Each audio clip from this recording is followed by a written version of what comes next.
साथीहरु फेरि पनि मैले एउटा पीसी बिल्डको ब्रान्ड न्यू भिडियो लिएर आएको छु जुनमा चाहिँ तिमीहरुको पीसी बिल्डको फुल सेटअप हुन्छ जुनमा चाहिँ मोनिटर कीबोर्ड माउस सीपीयू पुरै हुन्छ हैन मैले बिल्ड गर्ने भनेको चाहिँ एउटा एपीयू बेस्ड पीसी हो जुनमा चाहिँ तिमीहरुले गेमिङ गर्न सक्छौ हैन ल ढिल नगरिकन लेट्स बिगिन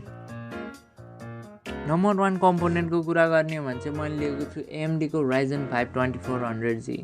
जुन चाहिँ एउटा एपीयू हो जुनमा चाहिँ तपाईहरुले चाहिँ इन्टिग्रेटेड ग्राफिक्स देख्न सक्नुहुन्छ जुन चाहिँ रेडियन को भेगा 11 ग्राफिक्स रहेको छ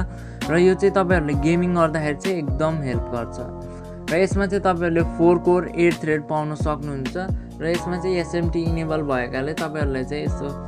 फोटोशप र भिडियो एडिटिङ गर्दाखेरि चाहिँ एकदम हेल्प गर्छ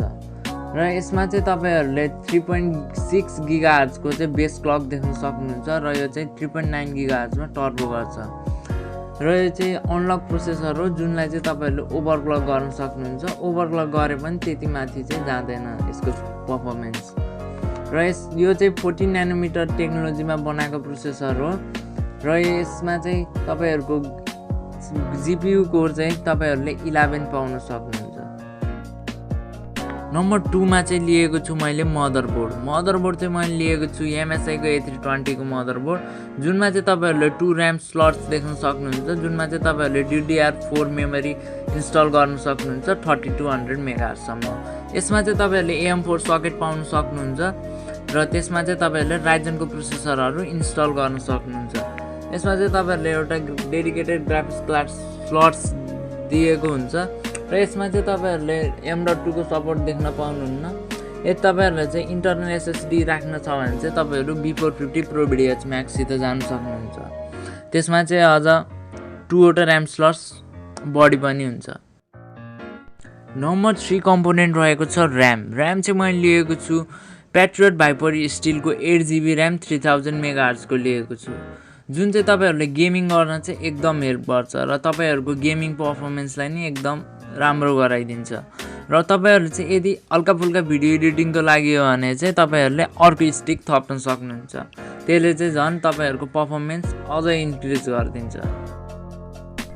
नम्बर 4 कम्पोनेन्ट रहेको चाहिँ SSD चाहिँ मैले लिएको छु Adata को HU800 256GB को जुन चाहिँ तपाईहरुले काम चलाउको लागि चाहिँ एकदम राम्रो छ र यसमा चाहिँ तपाईहरुले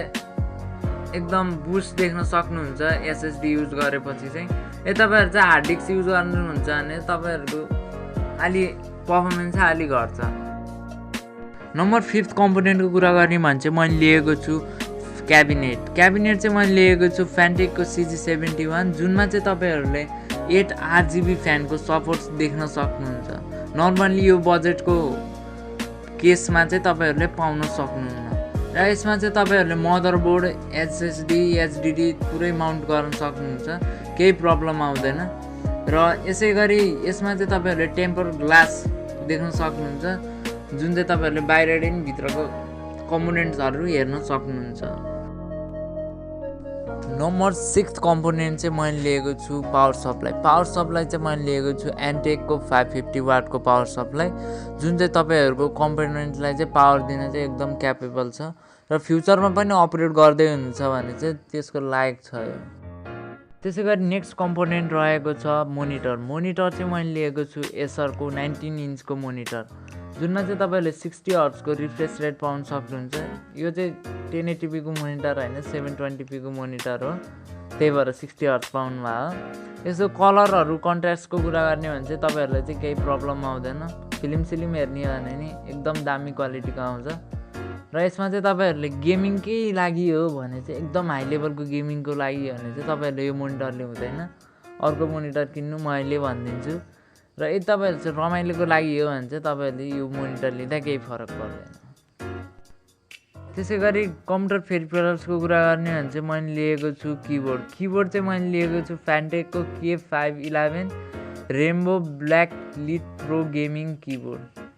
नामै अलि लामो छ यो चाहिँ एउटा मेकानिकल कीबोर्ड हो जुनमा चाहिँ तपाईहरुले RGB देख्न सक्नुहुन्छ र यसमा चाहिँ RGB कन्ट्रोलर त छैन त्यही भएर तपाईहरुको लुक्सलाई चाहिँ एकदम दामी गराइदिन्छ त्यसैगरी अर्को कम्प्युटर पेरिफेरल्स रहेको छ माउस चाहिँ मैले लिएको छु Fanatec को X7 blast gaming mouse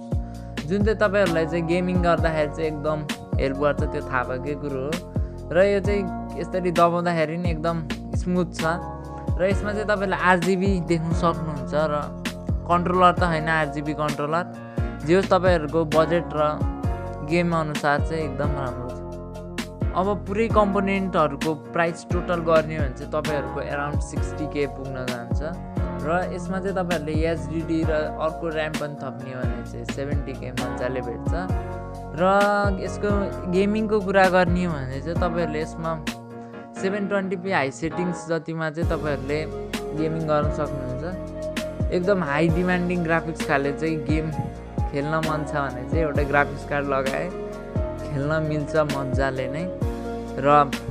budget धेरै छ भने नि ग्राफिक्स कार्ड लगाउँदैमा केही फरक पर्दैन। र स्ट्रिमिङको लागि हो भने चाहिँ तपाईँहरूले यो नलिन नै मैले सजेस्ट गर्छु, किनकि स्ट्रिमिङको लागि चाहिँ तपाईँहरूले मिनिमम 6 कोर चाहिन्छ नै चाहिन्छ। र यसको बेन्चमार्क चाहिँ मैले डिस्क्रिप्सनमा एउटा भिडियो हालिदिन्छु, त्यहाँ गएर हेर्न सक्नुहुन्छ। आजको लागि यति नै। मैले फ्युचरमा चाहिँ यस्तै टेक र PC रिलेटेड कन्टेन्ट लिएर नै आउनेछु।